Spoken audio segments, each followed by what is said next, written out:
బంగ్లాదేశ్లో హిందువులపై జరుగుతున్న దాడులు ఇప్పుడు కేవలం ఆ దేశ అంతర్గత సమస్యగా మిగిలిపోలేదు.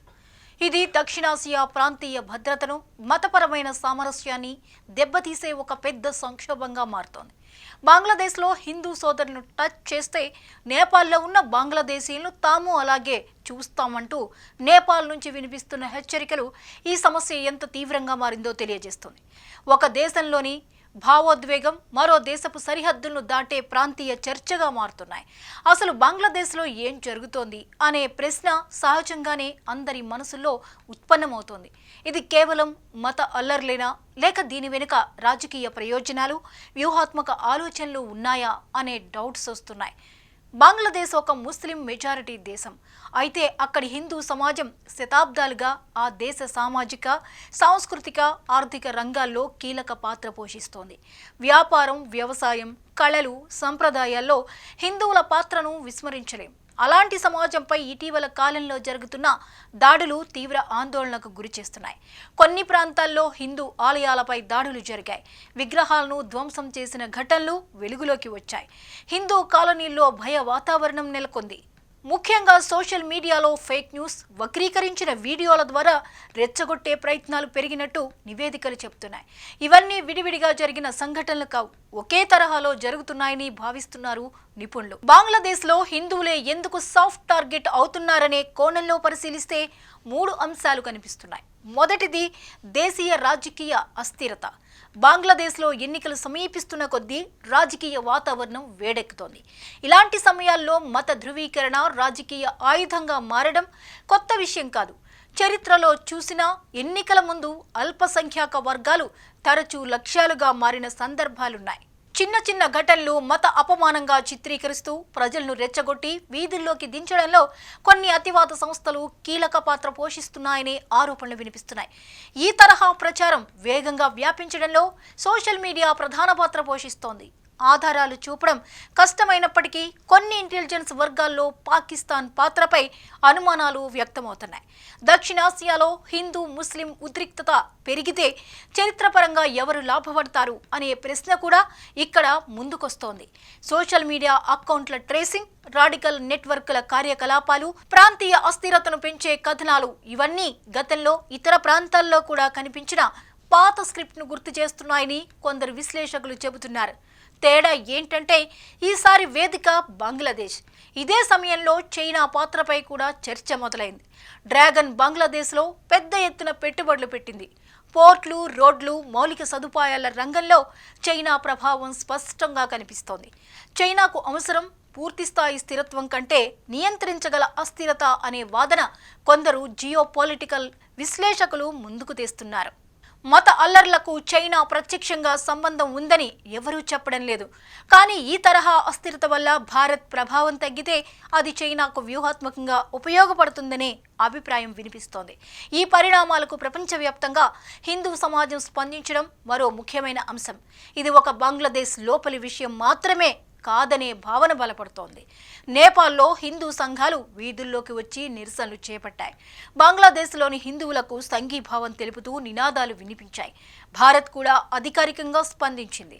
బంగ్లాదేశ్లో అల్పసంఖ్యాకుల భద్రత ఆ దేశ ప్రభుత్వ బాధ్యత అని భారత్ స్పష్టం చేసింది. బంగ్లాదేశ్ హిందువులకు మద్దతుగా ఇప్పుడు ప్రపంచవ్యాప్తంగా నిరసనలు వ్యక్తమవుతున్నాయి. నేపాల్లో హిందూ సంఘాలు భారీ ఎత్తున వీధుల్లోకి వచ్చి తమ సంఘీభావాన్ని ప్రకటించాయి. భారత ప్రభుత్వం కూడా అధికారికంగా స్పందిస్తూ అల్పసంఖ్యాకుల భద్రతను పర్యవేక్షించడం బంగ్లాదేశ్ ప్రభుత్వ బాధ్యత అని స్పష్టం చేసింది. గతంలో ఎన్నడూ లేని విధంగా ప్రపంచవ్యాప్తంగా ఉన్న హిందూ డయోస్పోరా, హ్యూమన్ రైట్స్ గ్రూపులు ఈ అంశంపై గొంతెత్తుతున్నాయి.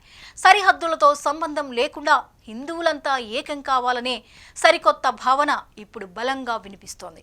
బంగ్లాదేశ్లో హిందూ మైనారిటీల రక్షణ ఈ విషయంలో వివిధ అంతర్జాతీయ సంస్థలు తమ గళాన్ని విప్పుతున్నాయి. ఐక్యరాజ్యసమితి మానవ హక్కుల విభాగం పలుమార్లు బంగ్లాదేశ్ ప్రభుత్వానికి కీలక సూచనలు చేసింది.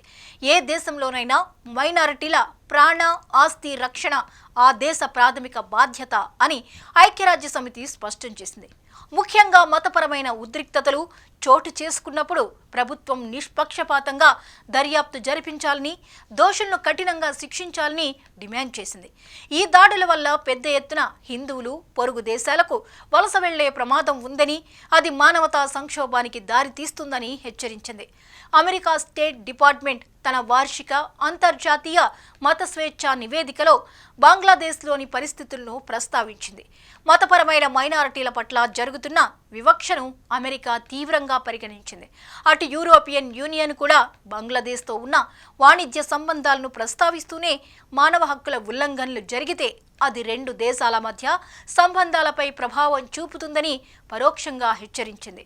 ప్రస్తుతం బంగ్లాదేశ్లో తాత్కాలికంగా అల్లర్లు తగ్గుముఖం పట్టినట్లు కనిపిస్తున్నా అంతర్లీనంగా భయానక వాతావరణం ఇంకా కొనసాగుతోంది. ప్రభుత్వంపై, స్థానిక పోలీస్ యంత్రాంగంపై హిందూ మైనారిటీలు నమ్మకాన్ని కోల్పోతున్నారు. దాడులు జరిగినప్పుడు రక్షణ కల్పించడంలో వైఫల్యం చెందడం దీనికి ప్రధాన కారణం. దాడుల వల్ల వ్యాపారాలు ధ్వంసం కావడం, వ్యవసాయ భూములను కోల్పోవడం వల్ల హిందూ కుటుంబాలు ఆర్థికంగా చితికిపోతున్నాయి. భద్రత లేని చోట ఉండలేక చాలా మంది హిందువులు సరిహద్దు దాటి భారత్లోకి వచ్చేందుకు ప్రయత్నిస్తున్నారు. ఇది భారత్ బంగ్లాదేశ్ సరిహద్దు నిర్వహణపై అదనపు భారాన్ని పెంచుతోంది. బంగ్లాదేశ్లో ఈ హింస ఇక్కడితో ఆగకపోతే అది తీవ్రమైన పరిణామాలకు దారితీస్తుంది. ఇది కేవలం బంగ్లాదేశ్ భద్రతనే కాకుండా భారత్ బంగ్లాదేశ్ మధ్య ఉన్న దశాబ్దాల మైత్రిని కూడా దెబ్బతీస్తుంది. ప్రాంతీయ ఉద్రిక్తతలు పెరిగి దక్షిణాసియా రాజకీయ మ్యాప్ మారే అవకాశం ఉంది. అయితే హిందువులు ఇకపై తమపై జరిగే అన్యాయాలపై నిశ్శబ్దంగా ఉండబోరనే బలమైన ఇండికేషన్స్ కూడా ప్రపంచానికి అందింది. ఇది కేవలం రెండు మతాల మధ్య జరుగుతున్న యుద్ధం కాదు. ఇది కొన్ని శక్తులు తమ స్వలాభం కోసం ఆడుతున్న రాజకీయ క్రీడ. ఈ క్రీడలో సామాన్య ప్రజలు బలవుతున్నారు. బంగ్లాదేశ్లో రగిలిన ఈ నిప్పు నేపాల్లో నిరసనగా మారింది. ఇది మరింత వ్యాపించకుండా అంతర్జాతీయ సమాజం బాధ్యతాయుతంగా స్పందించాల్సిన అవసరం ఎంతైనా ఉంది. ఇక ముందు ఈ పరిస్థితి ఎటు వెళ్తుందన్నది కీలక ప్రశ్న. ఈ అల్లర్లు అదుపులోకి రాకపోతే బంగ్లాదేశ్ అంతర్గత భద్రత దెబ్బతినే అవకాశం ఉంది. భారత్ బంగ్లాదేశ్ సంబంధాలపై కూడా ఒత్తిడి పెరిగే ప్రమాదం ఉంది. అంతేకాదు దక్షిణాసియా మొత్తంలో ఉద్రిక్తత పెరిగే పరిస్థితి తలెత్తొచ్చు.